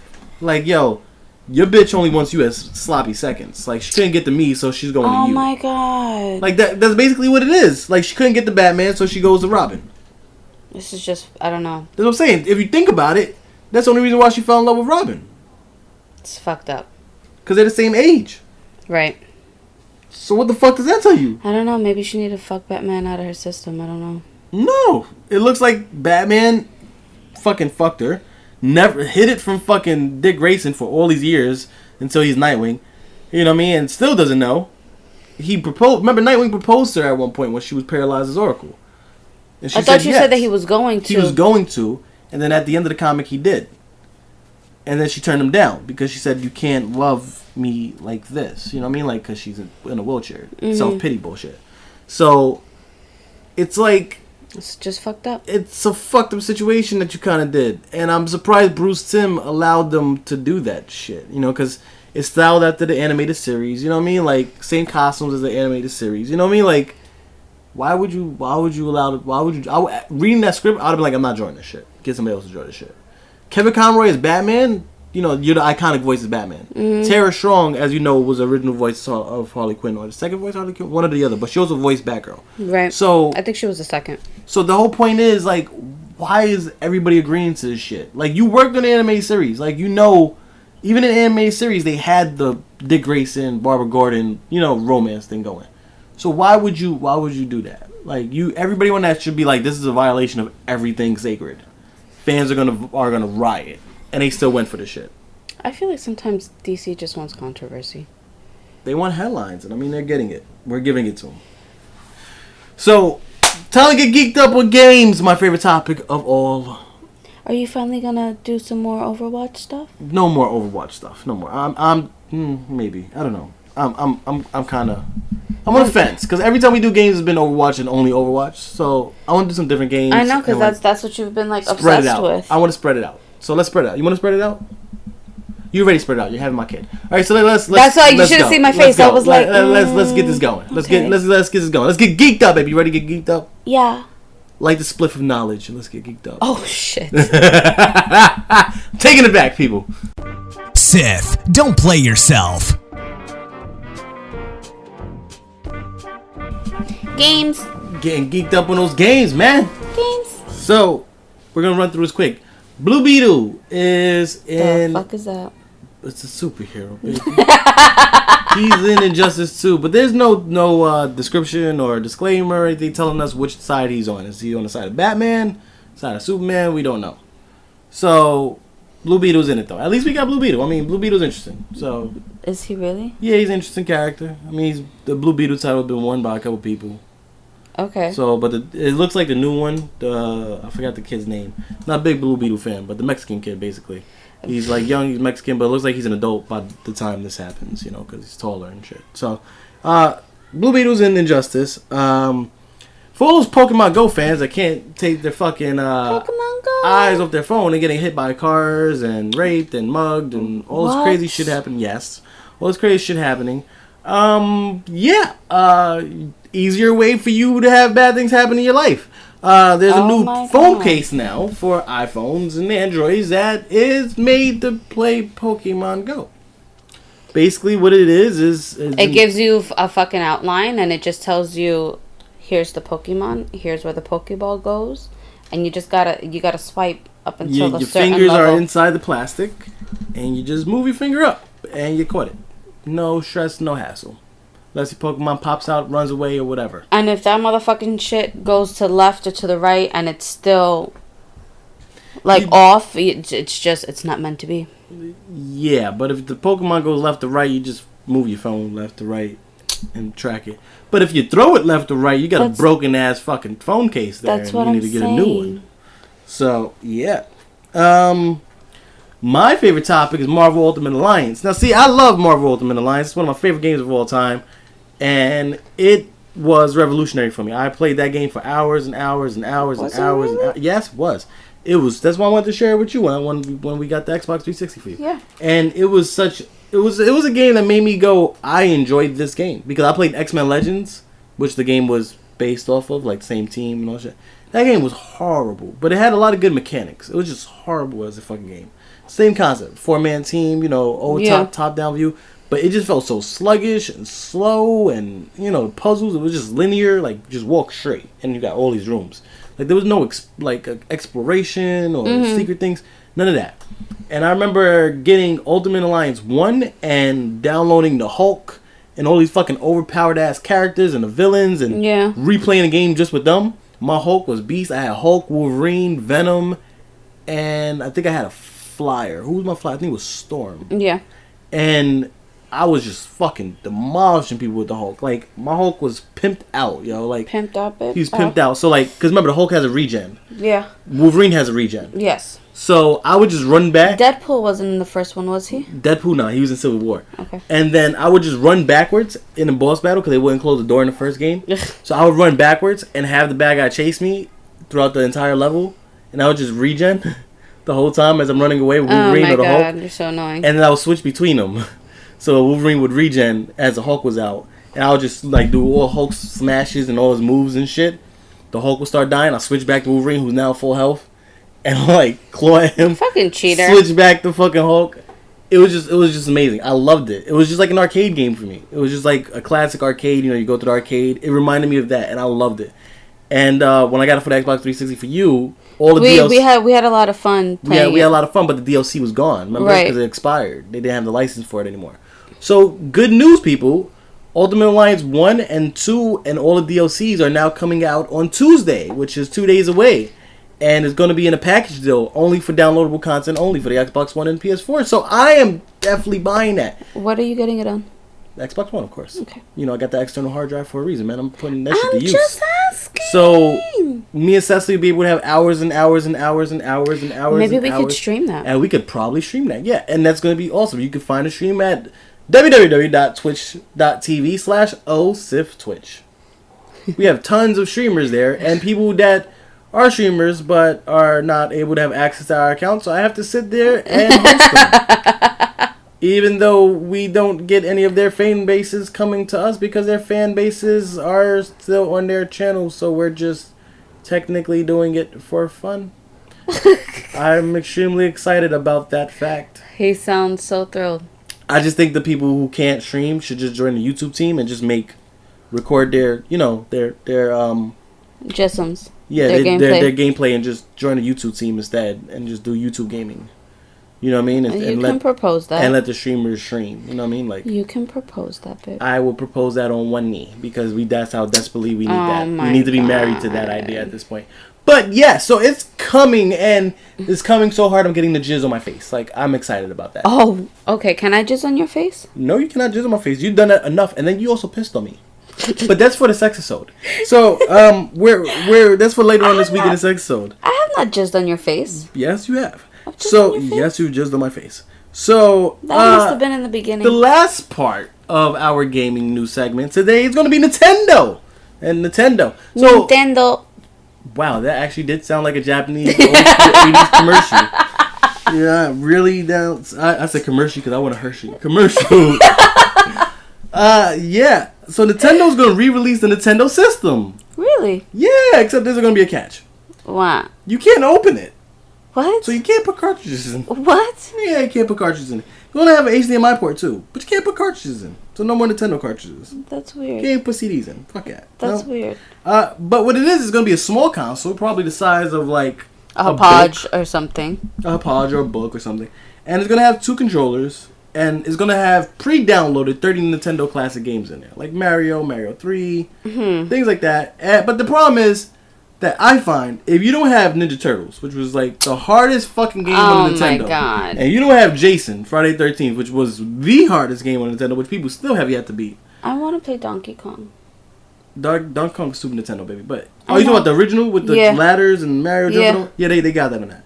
So, it's going to have 30 original Nintendo games on it. Downloaded to the system. So I don't know how much it's gonna be or the price range on it yet, but it sounds interesting. I mean, I'm down with it. I just wish that you can open it and put, if you buy those The old- cartridge in it so that you can go. and blow it into it. Yeah, that's her blowing sound. Yeah, that also is the sound that she makes in bed. No, it is When not. you blow. I'm joking. I love you. Sex. Chest. Sex is all coming this week. Hide your kids, hide your wife. Everybody's gonna live. So, I mean, it's gonna be a very, very, very, very. It's gonna be good filled console. with me fucking him up. I can already I was tell. not talking about sex. I was talking about the Nintendo console. But yeah, it's gonna be filled with 30 games. But if they, you know how you go to the stores and you buy the old games. I'm gonna fuck you up. I'm gonna fuck you up. But you know how you can go to the store, you can buy the old games and stuff like that. Yes. But they're shitload high price now. Yes. Nintendo should allow that and like actually let you open it up and put those games in to play it. But if it's so small, I guess the games probably be bigger than the system. Yeah. So yeah. That's just give you a look at that and just go along with this at this point. So Like, I want to finish this that way I can fuck you up, Yeah, and then so- we can get back to recording shit. So do you feel it disturbing? I can't even finish. No, she's probably in my head. God, I know I'm finished. I want to fucking pop you in the mouth. I swear to God. I know. I'm not gonna let you sentence, fucking I'ma get finish fucked. nothing, you fucking piece of shit. I'm gonna get fucked up. Fucking So, cocksucker. baby, do swear you to feel God. disturbance in the force? I feel a disturbance between me and you. That's what the fuck I feel a disturbance between, motherfucker. That's what the fuck I feel. I'm crying. I'll give you a fucking reason to I'm cry, crying. motherfucker. How about I that? see it coming, baby. Damn it. So let's get geeked up on disturbance of the force. I'm gonna fuck Let's you do up. this shit. When I come back, I'm being in a lot of pain. There's a disturbance in the force. This is kind of upsetting, guys, what we're gonna talk about. So this is disturbing the force part of our segment where we shed the light on things that are happening in the real world and beyond comics, things that you should watch and games. It's always a depressing topic. I know Cecily's like, oh, you always bring these depressing topics. That's because the world is very depressing. But, I'm not going to talk about somebody's Sweet 16 that went oh so well. I'm not going to do that. I'm not going to bullshit you guys and do this. We try to use our platform to show you guys what the real world is actually going outside of your little comfort bubbles of your PlayStations, your Xboxes. You say this every time we do it, disturbing the force. Yeah, that way for new listeners. Gotta introduce new listeners about why there's a change of pace here. Okay. So, yes, today we're going to be talking about the Charles Kinsey shooting, which is pretty Controversial in itself. Yeah, I mean, as an ex-cop, I was just now talking to Cecily as we were setting up this part of the program, and it goes a lot deeper than just shooting an unarmed black man. Okay, because he was also an EDP, emotionally disturbed person, or emotionally disturbed people, depending, multiple, plural. He was a therapist for the person, so it also goes into the whole EDP topic. He's laying on his back, okay, and he got his hands in the air. He's saying he's a behavior therapist. The guy is rocking back and forth next to him, screaming, telling him, "You're an idiot, shut up, don't say nothing to them." And he's telling the cops he has a red truck, a fire truck in his hand. Right, that's it. He's an emotionally disturbed person. He's my patient. That's all it is. And the cops are still calling over their radio that he he's has loading a gun and all this extra shit. Like this crazy shit. And in the end, they wind up. They say they're aiming for the EDP patient, but because they said that he's white, they say he's white, but he looks biracial to me. But the whole point is, or Hispanic or something. But they say that they were aiming for him, but wind up shooting the dude and the black guy in the leg. And the black guy gets interviewed afterwards. I'm saying black guy because Charles Kinsey. It's like I don't even want to put that name out there because then that becomes like the Charles Kinsey movement. You know what I mean? Yeah. Or remember, what was the other guy's name? Mike Brown. Remember the one that they choked to death or whatever? Mm-hmm. Then it becomes a whole Mike Brown or Trayvon Martin. You know what I mean? Like the kid in the hood. Like I don't want to start a movement, among our fan base or people listening to this. I don't want to do that. So I'm trying to avoid saying his name because it needs to be a discussion, not a march, not a protest, not a violent protest. It needs to be a discussion and a change of policies of policing. And I don't mean NYPD because we're in New York. I mean all together, just policing. There needs to be specialized programs. There needs to be specialized departments. I mean, you got Law and Order, and I'm saying this is the TV show, the SVU unit. You got the SWAT team. And where you have criminal intent, where they just deal with... but the point is you got Vice unit, anti-crime, narcotics. Where's the EDP unit? Where's the emotionally disturbed person unit? That's where I want to know. There's no EDP unit in the NYPD. At least not when I resigned. There was no emotionally disturbed person unit. Cops was emotionally disturbed, EDP trained. Yeah. But our training was a 30 feet rule, where they violate the 30 feet rule and they're charging at you with a knife or a deadly weapon or whatever. You shoot the motherfucker. Like that's what it was. There was no tasing. There was none of that. And I agree with tasing. I agree with nonviolence because you have levels of force. They used to call it the use of force chart, where you go vocal commands all the way up to deadly force. Mm-hmm. So that's why you got the mace. That's why you got the ASP, which is the fucking people who don't know. That's the fucking metal rod. You got the baton. You got the physical restraint. Grabbing them, tackling them to the floor, handcuffing them. You got all these different uses of force before you get to your gun. Right. All right.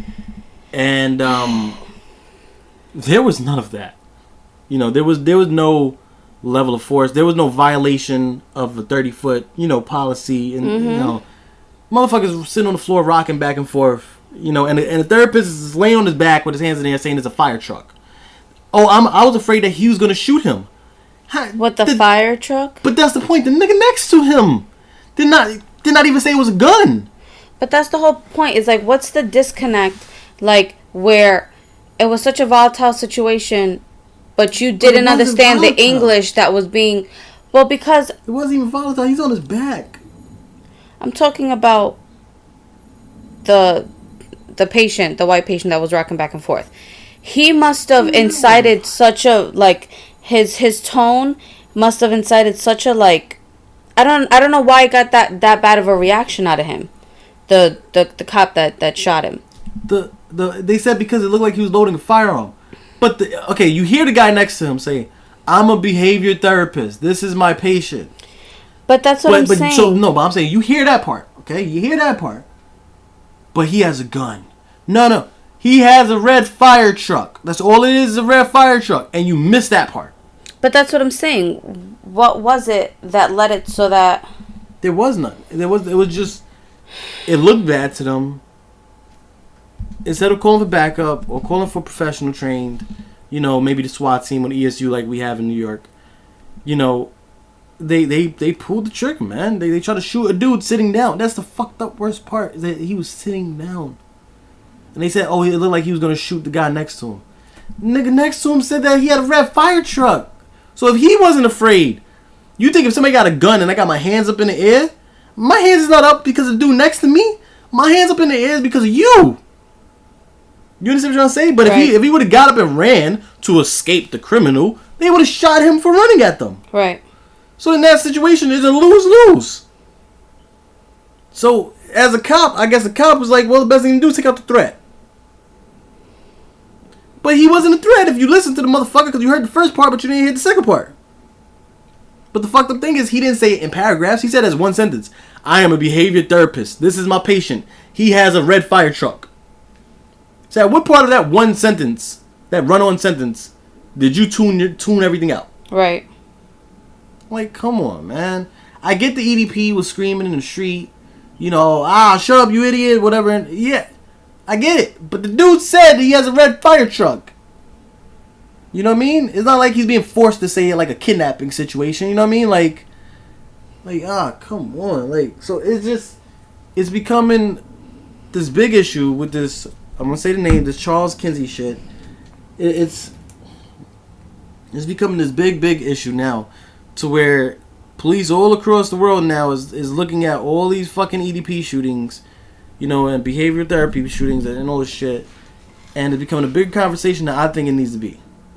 The reason why I say that is because it's that simple. You make a unit specifically trained for EDPs, and if there's an EDP situation, or you feel that there's an EDP situation and you cannot handle it on your own, you have to call in an EDP unit.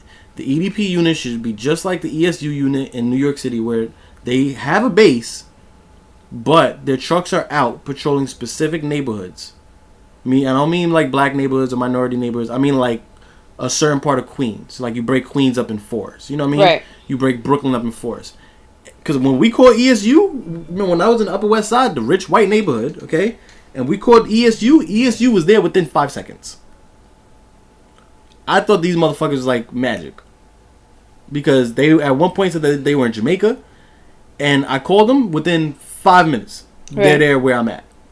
So you're going to tell me you can't keep that under control for 5 minutes?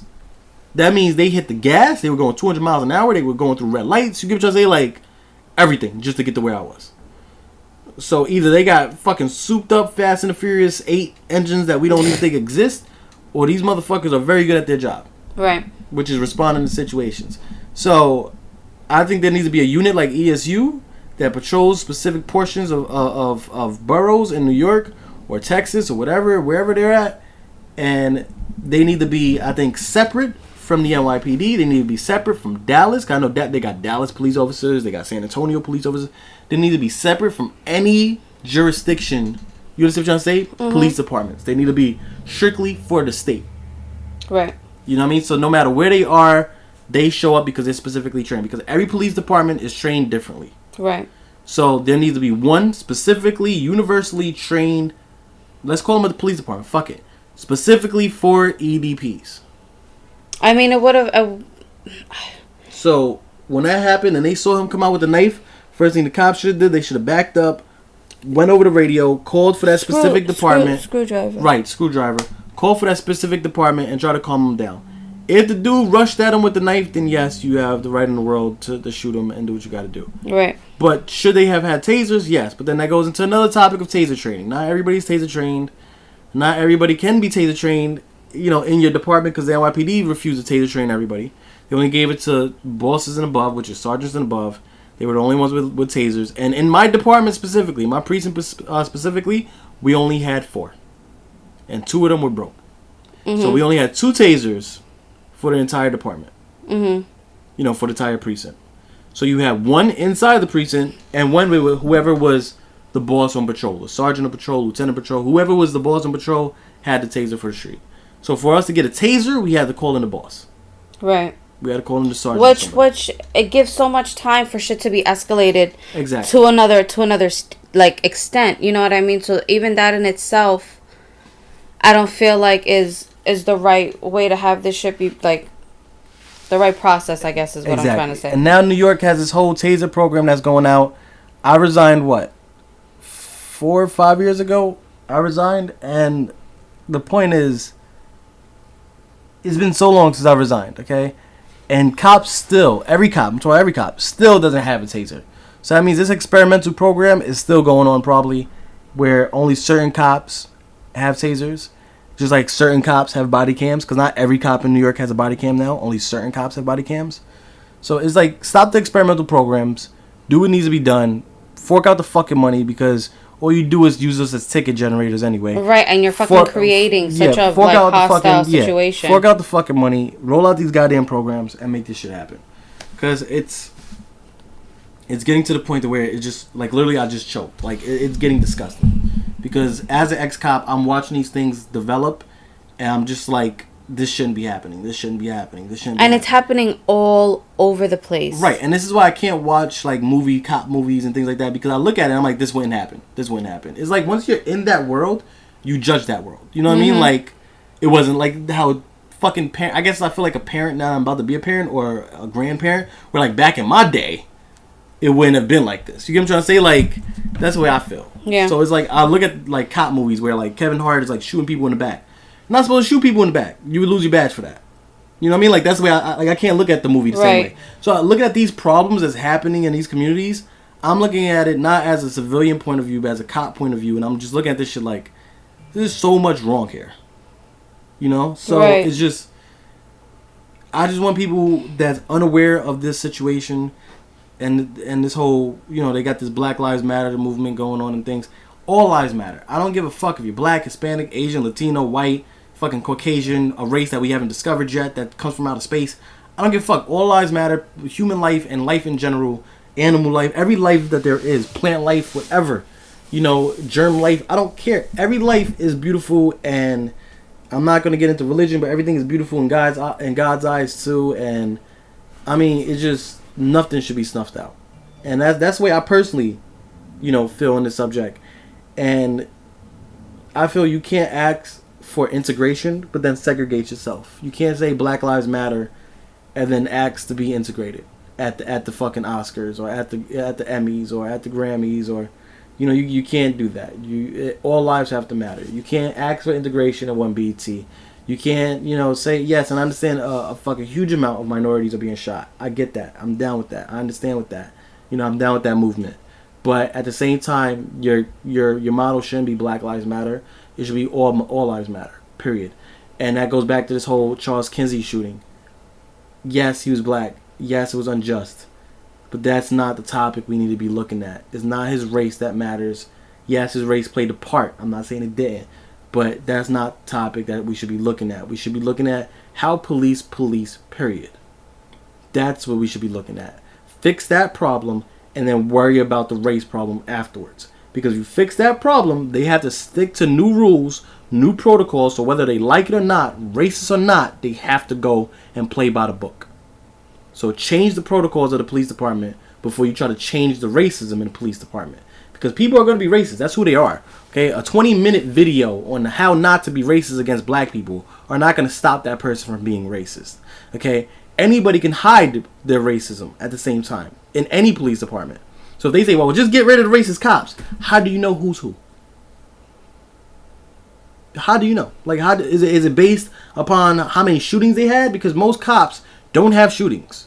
Okay, and I'm saying it's like a 4,000 police department, let's say in San Antonio, only 5 of them probably shot somebody throughout their entire career. Okay, how many shootings? Like, we're hearing about a lot of shootings, but they're coming from different states, not from one police department. Okay, if there's one police department that has a lot of shootings, I would say it's New York. Okay, but imagine how many cops there are. There's probably 15,000 cops in New York City, and we only heard about 10 shootings, if anything, this year. So that means 10 out of 15,000, really? Those are the racist cops. So you think getting rid of those 10 racist cops, quote unquote, is going to fix the NYPD? No. There's probably another 20,000 behind them that's racist. So you can't stop the racism. You can't stop the profiling. You can't stop shit like that. So the only thing you could do is change the protocol. If you change the protocol, then even the racist people got to play by the rules of the book. Okay? By the patrol guy. We call it patrol guy in NYPD. You got to play by the patrol guy. So you change the patrol guide procedures. You create a new department or a new division, a new faction. You completely change the game. Then, little by little, you can start weeding out the races. So Black Lives Matter needs to focus on All Lives Matter because that's the only way things are going to get changed. Only way. Because there's a lot of Hispanics that get treated like blacks. Okay? You go to Washington Heights, you go to Spanish Harlem, they're quote unquote just as much as a threat as any black dude in Harlem. Because they got the Land Kings out there, they got the Nietas out there, they got all that shit. And they're not looked upon as these angel, fucking blue collar, 6-figure white dudes. No. They're looked at just as fucking inferior and minorities, just as much as black people, which is why people say Hispanics and blacks are so closely related, even though we're not, how can I say it? Even though we're not like blood related, they say that we're related based on prejudice and shit like that. But we're humans, we're all related. So change the policies. Baby, anything you gotta say on this topic? I think you said pretty much all of it. It's just I don't agree with the situation. It makes me highly uncomfortable. The conversation me and you were having about the fact that that they don't even have like a department for EDPs. So even though I'm not really comfortable with that word or terminology in itself, but I know they have to have a category for everything. This acronym is EDP, emotionally disturbed person. Right, but it's just it is what it is. I don't feel like the way shit has escalated between cops and people in general. That's my point. At this point, it's disgusting. I don't know what the reasoning is. I don't know why it's escalated to this extent, but it's hard to put your trust in cops in general worldwide at this point, or at least in the U.S. with all the shit that's going on. Yeah, listen, I know other countries got corrupt police departments, like fucking third world countries and shit, get bought off. I get that, but it shouldn't be that way in the U.S. And look at the next president. We got Donald Trump. It's gonna get 10 times worse, people. All right. So, yeah. Only thing we can do is hold on to ourselves and try to fix things internally. Because we can't count on the government to help us. We can't count on Donald Trump to help us. We can't count on Hillary Clinton to help us. They're going to say everything that we want them to say, but either way, they're going to do what the fuck they want to do. If Barack Obama, a half-black man, couldn't stop this fucking black shootings and minority shootings, you can't fix this with a fucking racist-ass dude or a fucking female, that's Caucasian and was born with a silver spoon in her mouth and has no idea how it feels to be a black man walking into a grocery store. So, I don't give a fuck if she lived in Harlem. She didn't live in the fucking part of Harlem that's fucked up, I'll tell you that. So, I mean, that's where we stand on this issue. So, let's wrap this up and I can't wait till send you guys on the way on a positive note. So let's wrap this one up. Oh, Sith, this lack of time disturbs me. So we're running this down, and we love each and every one of you. Thank you for sticking with us for so long and being understanding of our 29-day hiatus. Has it really been 29 days, babe? Close as fuck. That's what it is. Close as fuck. Last one we did was July 1st, and we're going on July 24th right now. So that's 23-day hiatus. There you go. So we're jumping back on a horse. Things are gonna be great. Full saddle. I know we said that last time, but like I said, a lot of things have happened. But we're getting back into it. So you can follow us on all of our social medias and all that good stuff. On our new YouTube channel. Yeah, also a YouTube channel. We do not have a address because YouTube has changed their bullshit fucking policies. You cannot have a URL unless you have 100 subs.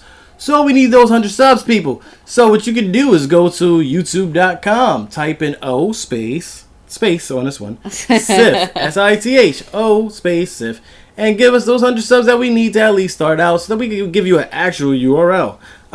But definitely follow us there. There's a lot of funny stuff there. You have gaming, news, beauty, blogs, behind the scenes stuff from when we film these podcasts. Lord Jesus. Which was pretty funny yesterday where Cecily and Eve took the vagina quiz. Yeah, just forgive me with I'm fucking pregnant. She's pregnant and still don't know her own vagina. It's very interesting. No, I actually won. She did win. She didn't win, but still had questions wrong.